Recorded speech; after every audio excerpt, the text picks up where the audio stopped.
You're listening to the AFTERBUZZ TV network, now the largest new media platform on the web, and your #1 source for after-show entertainment.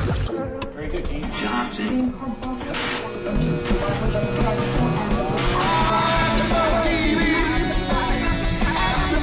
From the AFTERBUZZ Studios in Los Angeles, California, presented by Maria Menounos and streaming live thanks to Akamai Technologies, this is AFTERBUZZ TV's Lost Girl After Show. We'll break down tonight's episode and get you all the latest news and gossip. And now, another post-game wrap-up show for your favorite TV show. It's AFTERBUZZ TV's Lost Girl After Show. Hey there, Lost Girl fans. Hello. Oh, it cut in during the chorus. I got us just an audio clip of what we need. Oh, I'm so stoked, but it doesn't have the quack, like the... Those are the quacks. All right, fine. It's a little quackier on the show. Hey, gang. So it's the Lost Girl podcast here on AFTERBUZZ TV. We're already having fun. This is Season 4, Episode 6 of All the Gin Joints. I'm Matt Lieberman. Yael Tygiel's here. Hello, everyone. Roya Taheri's on the ones and twos. Hello. Yes. So a fun episode. We got some reveals. We got some big moments we've been waiting for years, Yes. or at least one of them. Yeah. I'm sure some Docubus fans were pissed and then maybe happy. Who knows? Yeah. Some, I don't know. Do they call it Wolfubus? What is that pairing called? Wolfie girls. Bison, I believe. Bison? I believe it's bison. Bison fans got a nice Yeah, we did. surprise. Yeah. Oh, it was Trick got a nice surprise. right? Mwah. Oh, gross. But later on, pretty rocking. Yeah. We're going to break it all down for you. It's going to be a fun time here on the Yeah. AFTERBUZZ TV today. So we have Yanka, who she's Russian. She sings. She's an alchemist. She's an alchemist, which I heard is alchemist and was very confused for the Right? first 10 minutes. Yeah. Yeah. Also.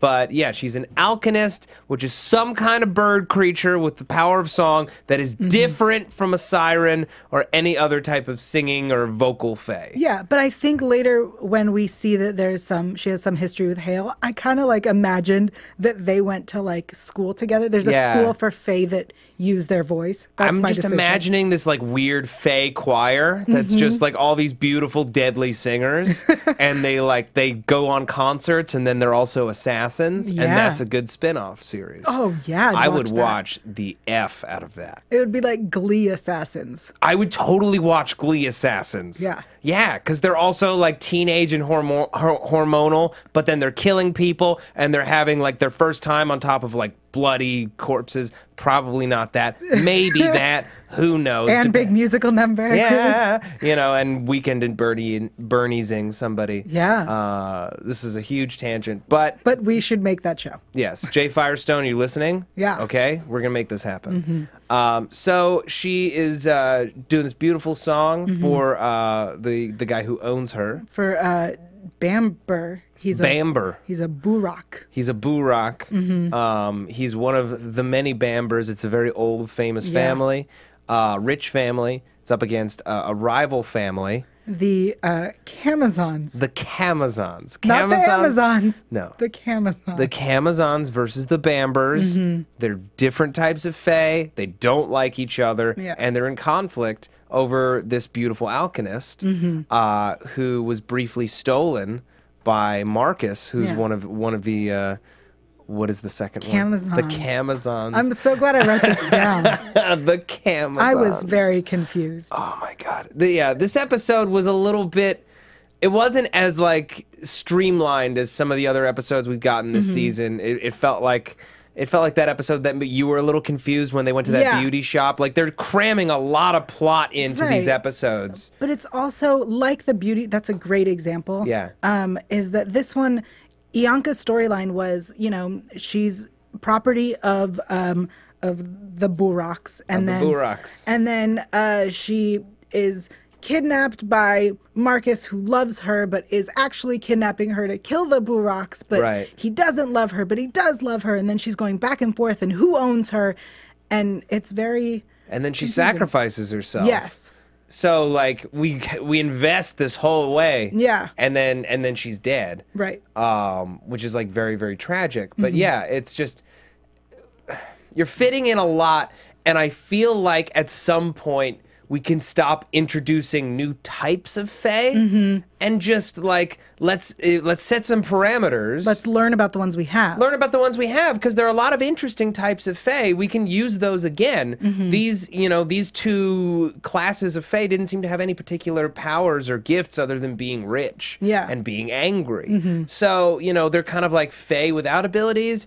Why don't we just, they're a type of Fae we've seen before. I mean, granted, we don't have any more mesmers, but like one of the ones that we got in one of our one-off episodes. Yeah. I want to see more werewolves. I'll say it.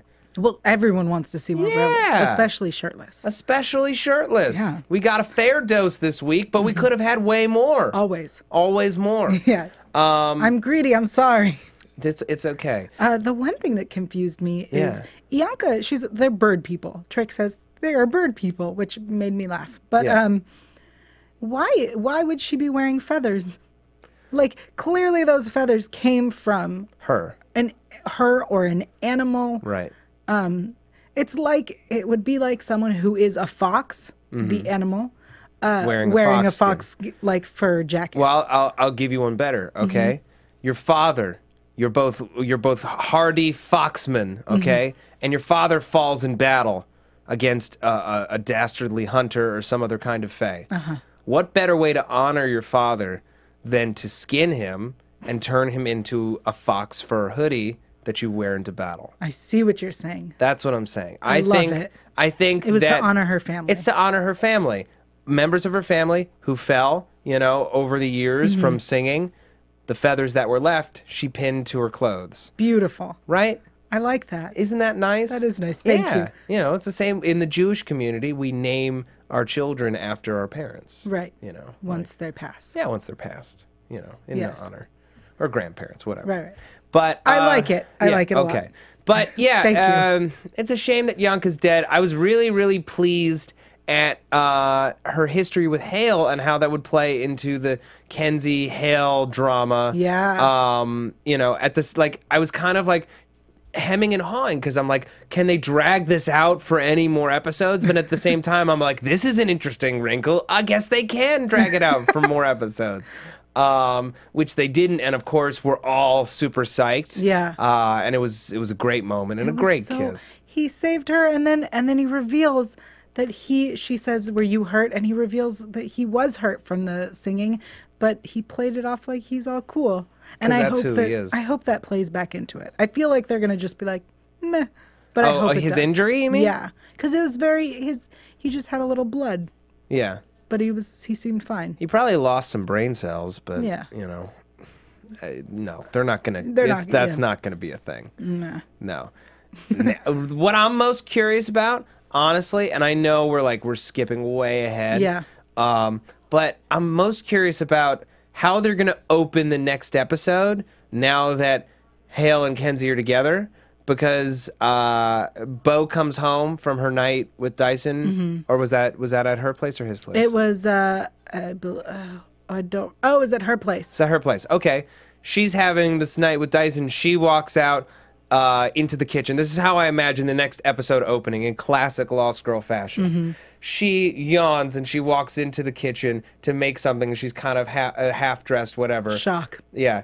And it's either Kenzi comes out and is the same way and they both freak out and have a girl moment, or Hale walks out to get a cup of coffee and we have the awkward moment, which then becomes the girl moment. Yeah. Yeah.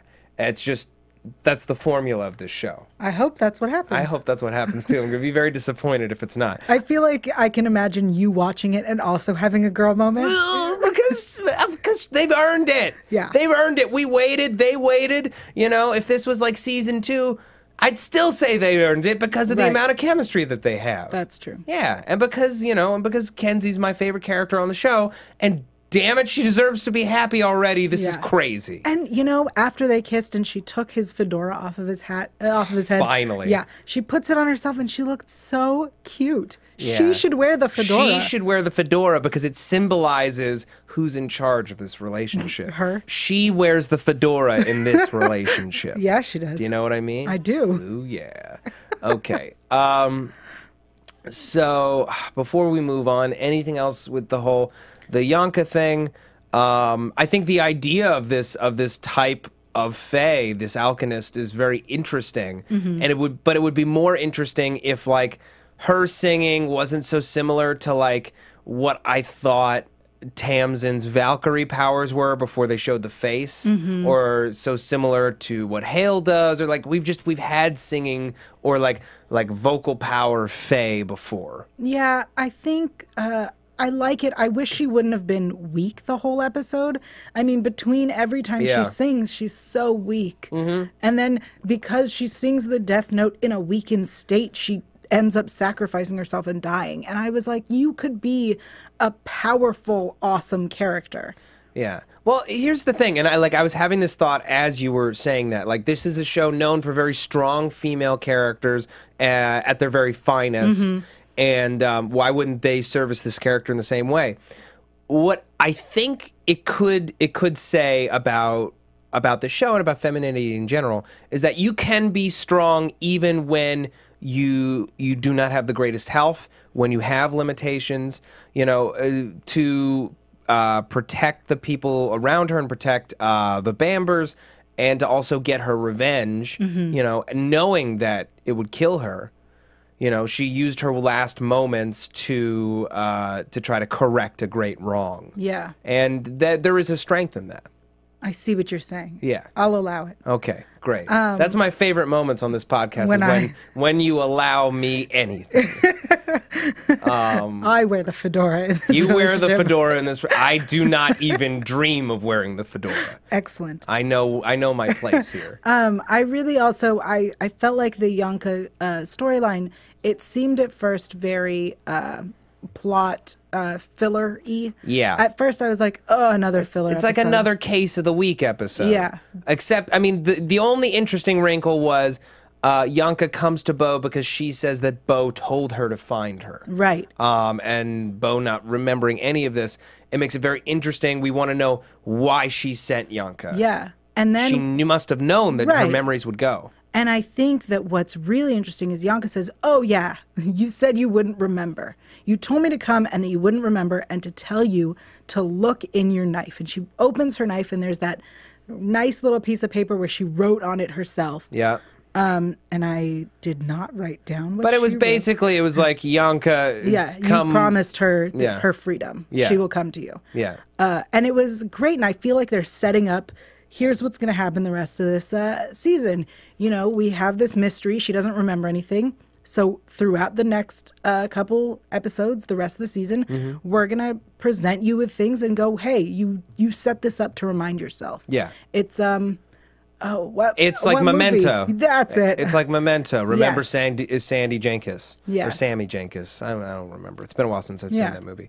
But yeah, the fact is, before she woke up in bed and jumped off the train, she did a lot of things. Yeah. A lot of time passed for her on this train. I believe this episode she says that it was a month she was on the train. Okay, great. Which finally gives us a nice time frame. So in that month, she found this weird crown with her name on it.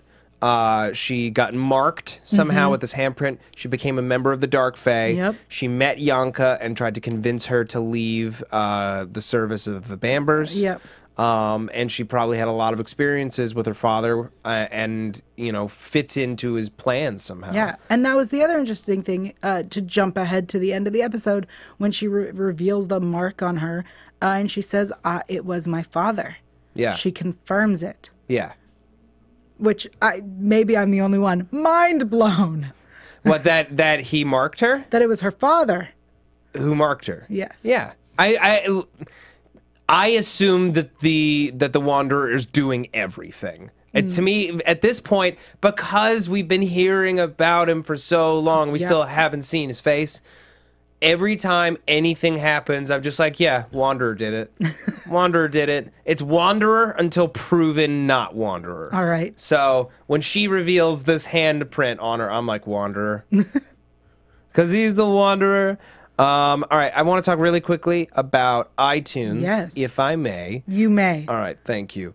Folks, thank you so much for listening to this podcast, watching it on the YouTube, downloading, streaming it. You're doing everything you can to it.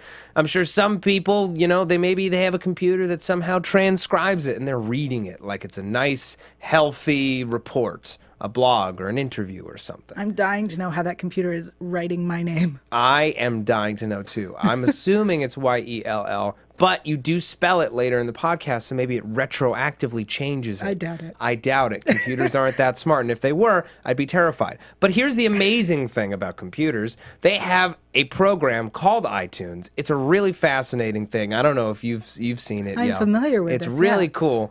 You can download all your favorite movies and TV and music and podcasts like this one. In fact, many of you probably got this podcast on iTunes. Look, at this point, I'm doing a whole bit. I'm being long-winded, but you know what I'm asking for. Go to iTunes, rate the show, review the show. It means the world. It actually does help us keep our jobs, first of all, Yeah. and know that we're doing them well. Know that we're doing them well and making this podcast more visible so that more people can find it, more people can enjoy it, just like you. It really, really does mean the world, and it only takes a second, doesn't cost you a dime. Go to iTunes, rate, review the show. We got a couple of reviews. I don't know if I read last week, so I'm going to read them both. Yay. Great podcast by JB97.9. What up, JB97.9? He says Matt Lieberman is the best host on the AfterBuzz Network. Oh. A must listen. Thanks. JB97.9, I love you, and I know that you listen to some of my other shows, and I know that you mean Yael too. Thanks, JB. Yeah. Okay, finally is the name of this, and I love that. From a rocker who loves Sinatra. Nice. February 11th, 2014. Great cast, talking about a great show. Love Matt and Yael. Aw. Great. Thanks. Rocker loves Sinatra. I Yael also likes you love more than Sinatra. 97.9, but I like you, JB 97.9. I always like I love getting name mentions in the reviews. It means a lot. I also do, if people want. Even if you misspell it, I appreciate it. I'll write you a review. Thanks. Yeah. It's going to be really mean. I just want love. Okay. So we kind of touched on Beau's memories coming back Yeah. a little bit. What do you think is up with that crown? Anna Beau. Isabeau. Isabeau. That is her name. Her full name is Isabeau, as you may recall. That was her grandmother's name. All right. It's just a funny name. I agree. Yeah. Isabeau. Isabeau. Nice. Yeah. Okay. Are you done? Yep. Okay. All done. The crown, I have no idea. It worries me. Yeah. Especially because before she confirms that the Wanderer is her father, Right. I was thinking, oh, like she somehow married whoever the Wanderer is and became some sort of death train queen. Wait, you didn't know that the Wanderer was her father? The only time that has been said was by Tamsin, and I didn't believe it. I refused to believe it. What? No, the show is giving you information. I No, of course he's refuse her to believe father. Oh wow. Okay. Yeah. No. So she's not marrying her father. I hope. But at the very least, it didn't look like a queen's crown. It looked like a princess's crown. Like he wants her to be princess of the death train or princess of darkness or something. Well, I mean, she is a princess. Her grandfather is the Blood King. Exactly. She has royal blood, you know. So I imagine that if the Wanderer is as bad a guy as he appears to be, maybe he married Aoife and romanced her and seduced her not for love, but so that his offspring would have royal blood, the blood of a blood king. Interesting. Yeah, think about that. That's really deep.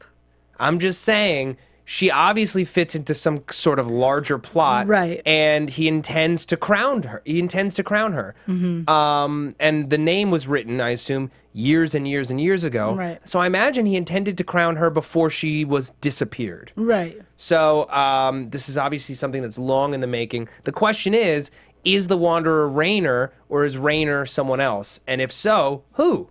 Yeah. Why? Excellent questions. Thank you. Excellent questions. I think what was more interesting than the crown, I apologize, Sorry. was the whatever it was that Yanka gave her, that she opens up and it has her singing. Yeah. It wasn't like a good old-fashioned tape recorder. No. It was some magical orby thing. It was an orb pod. Yeah. It was an eye orb. Orb? No, Pod. I'm canceling this train. This train of thought is not productive. It's not productive. It's not funny. It's derivative, and I hate it. But I do also like this thing. You're right. It is not like a traditional listening device. Right. It was surprising. That is all. That was my note. No, I like it because it allowed, story-wise, it allowed Ianka to have this big sacrifice and then also not get rid of this device of the song that can regenerate memories. Right. Because also, beyond Bo, can we think of anyone else on the cast who maybe is missing some memories or like was brainwashed to forget something at any point? I can't think of any right now, but the prospect, that device is exciting. It poses a lot of interesting story ideas. And I'm trying to think of anyone, maybe if anyone at home, if you can think of it, tweet it out to us. Well, Dyson a little bit when he picked her up and they were driving back and they didn't remember the train. There we go. So something may have also happened to Dyson on the train. We might get another chance to see Cleo. Maybe she did something on the train that we don't know about. Who knows? But I like this concept of the box that helps you remember. It's cool. The orb pod. The orb pod. Fine. I say fine like I'm pissed, even though it was my idea in the first place. Yep. Stupid. Stupid me. Moving on to my favorite part of this episode. Surprise of all surprises. I loved watching Lauren and Ebony together. I don't understand it. They have a level of chemistry that even though it's BS and it's just Ebony trying to it wound up being both of them kind of trying to play each other.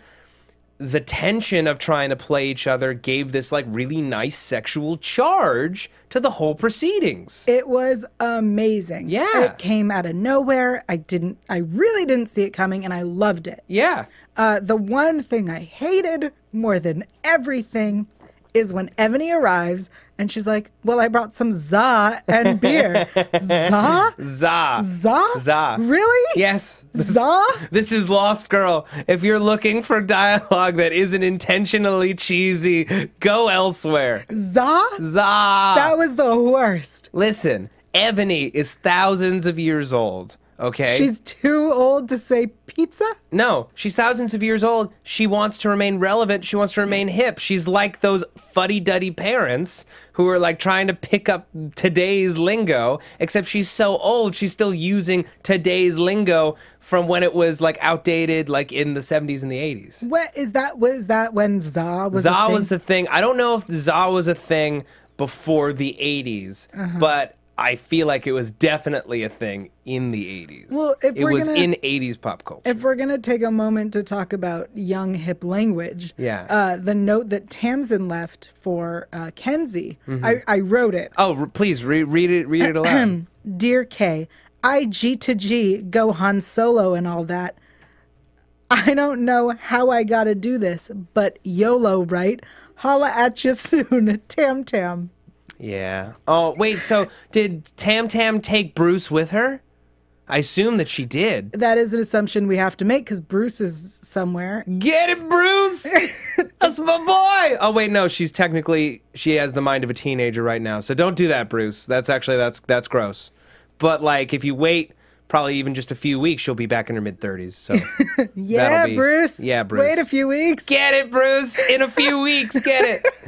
I love that. Oh, poor little teenage Tam Tam. I think the weirdest thing is Kenzi reads it and is like, well, I guess she's going to go discover herself. She's a child that you've been babysitting. Yeah, no, I feel like she would be way more concerned. Right. But I guess, she hated Tamsin before, so maybe she's like, well, maybe the honeymoon is over. Yeah. And she has to grow back into the woman that I hate. Right. Maybe. Maybe. But... I'm so glad I wrote that down. Yeah, so... Lauren has a box marked fragile that's all of her Star Trek DVDs. It was great. It really was. It was so cute is what it was. and like weird, like funny, dorky. And like, here's the thing, you know, she's always had kind of like an awkward intellectual energy. She is a doctor. She is kind of a nerd, but I feel like this is the first time that I feel like, oh, Lauren's one of us. Yeah. Yeah. And I really wish we would have seen that not only earlier, but more of it. Yeah. Hearing her talk about Star Trek, oh, I loved her at that moment. Yeah. Well, what I love about it is she's always been inherently dorky, but it wasn't endearing. I feel like the writer's room has embraced how she comes off and is now giving us more character details to make us like her for who she is, and not trying to shunt her off and make her into kind of a different character. They're not like giving her powers, or like, you know, at the end of last season when it appears like she's on the side of Sebastian, you know, like she's not going down a dark path. Instead, they're filling out her details with things that naturally make sense for a character and just make her sweeter and more fun. Like I instantaneously liked her more, and I'm like, what does that say about myself? You're tricky. I guess I'm tricky, but like also like, you know, I should like her for who she is and not just because she likes the things I like. Well, so that's the thing, is I am not specifically a Trekkie. Trek is not my forte, not at all. Yeah. And I loved it. And I think it's because I can then relate it to the things that I am. You know, I'm a super Whovian. So you know, I can relate that and go, oh, I have a box also that is marked fragile and it's all my TARDISes. Like, how many TARDISes do you own? I don't want to talk about it. How many TARDISes do you own? A lot. Okay. They're on display. They can fill up a box that's a lot of TARDISes. Okay. But I loved that. I loved when she was doing her captain's log, doctor's log. Yes. She's drinking, and I'm like, Ebony is having so much fun watching Lauren have fun and like just having a conversation with her. And she was so relaxed. Yeah. And I'm like, the whole time I'm like, this has to be an act. But it just felt so natural. And like, maybe that's just kudos to the performers for just being so on and being so relaxed with each other that they could make it feel that way. But it was a pairing that I'd never ever considered, but I really, really like a lot. I agree. Now, if we're saying that, so are we saying that we agree that there is potential beyond the two timing on either side for them to maybe work things out, or no? I want there to be potential. Okay. I want there to be potential too, so I'm going to open up this hypothetical for discussion. Okay. If they really do have a chemistry together, what is it about it that makes it work? Oh, what a difficult question. It is a difficult question, but it's one that I've been fascinated with since I started watching the episode like earlier in the day, and then I finished it a little bit later. But like just watching those scenes, I was sitting on set all day and I was just like, there's something there. What is it? All right. So when Ebony gives Lauren the journals, the science journals for Marie Curie and Einstein and whoever else. Great moment. Great moment. It shows that Ebony really understands Lauren. Like, she gets her as a person. And when she's relaxed and not trying to manipulate the situation, or at least when she's pretending to be relaxed and not try to manipulate the situation, she can relate to her on a level like they both understand the Fae world. And this is maybe the first human that Ebony has tried to befriend. Yeah. And it just works because they speak the same language. It was nice. I'm going to throw this out there, and I might upset some people, so hold tight. All right. Okay. Here's what I think. It's as simple as the moment where Lauren's doing the captain's log, and Ebony is just eating it up, and is laughing, and is smiling in a completely different way from how Bo, I feel, would have reacted to it. And it's that on some level, I think that because Bo doesn't understand the science that Lauren is so passionate about, on some level she thinks it's dumb. Versus Ebony understands it and finds her enthusiasm adorable. Now, I know that the show it probably was written in a way that Bo also thought that this stuff was adorable. It never read that way to me, and I think and just seeing her and Ebony together makes me realize why I was never fully invested in their relationship, is that Ebony gets the science, Bo doesn't get the science. She's happy that Lauren has something, but ultimately I feel like Bo will always consider her life and her situation more important and more interesting.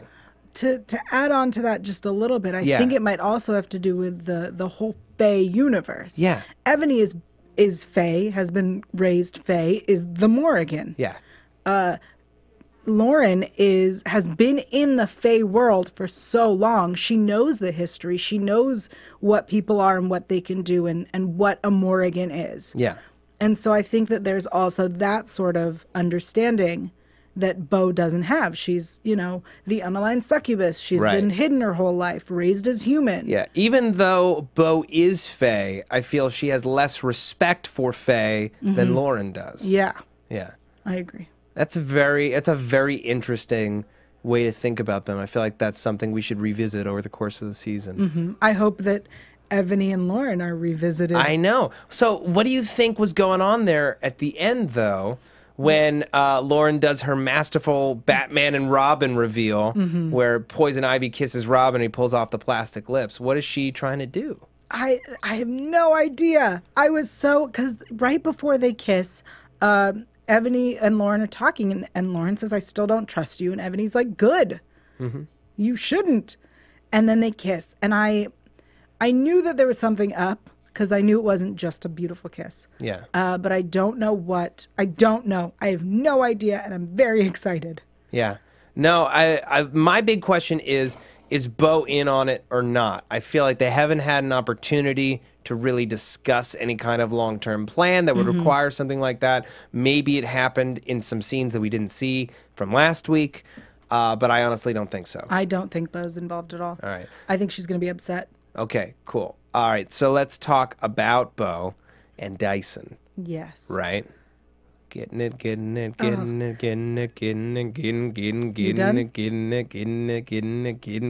done. Okay. I think what was very fun to see was them at the doll, and Dyson explains, like, you can't do that. We can't kiss. We can't be seen together. You're dark, I'm light. So they go into the closet or the barrel room. Yeah. And Trick walks in, and I gotta say, did they forget that he is her grandfather? Because she turns around and her shirt's unzipped. You see big old, I had baby boobies. Right? They're awesome. They are. They're awesome this season. Yes. No, here's what it is. She does not have respect. She does not have respect for Trick. Not as her grandfather. She knows that he is, but it's not the same way as if you grew up with your grandfather, you always show respect. She doesn't really show respect for anybody. I feel like except for Kenzi. Even people who maybe didn't grow up. For example, both my grandfathers are in a different country that I saw them at most once a year. Yeah.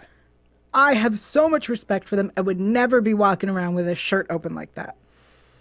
You're not the unaligned succubus. You don't know that. And also, she's been wanting a piece for a while. Okay, she's been wanting a piece for a while. She did not want to wait to get out of the doll and do it. She was going to take what she wanted and then leave. Right. Because she's a predator. Yeah. Okay. Now Dyson, as somebody who spent a very long time serving Trick, and like is his close friend and trusted confidant, should have more respect and not try to bang his granddaughter in his barrel room against his barrels. Yes. Yeah. Agreed. Yeah. What was also really interesting right at the end, after she discovers that she's been marked, Bo and Dyson are in her room, and the Unamens arrives, and they say the Codex of Laws has been infringed upon, and it was really interesting because, as an audience and as Bo thought, she thought, well, we're in our private bedroom. This is none of your business. Yeah. And they go, no, by Dyson. he has infringed upon the Codex of Laws. Dun, dun, dun. Because he's the one who came to her place. Her place, because she's a Dark Fae, is Dark Fae territory. So you think that they are speaking at this relationship and not something else much bigger? I think that they're speaking about this relationship.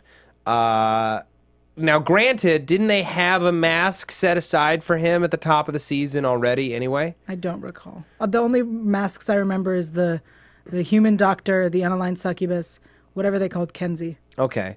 Oh, the human terrorist. That's it. Yeah. Terrorist. Yeah, I know. She's so cute. She's so cute. She's the most adorable terrorist you've ever seen.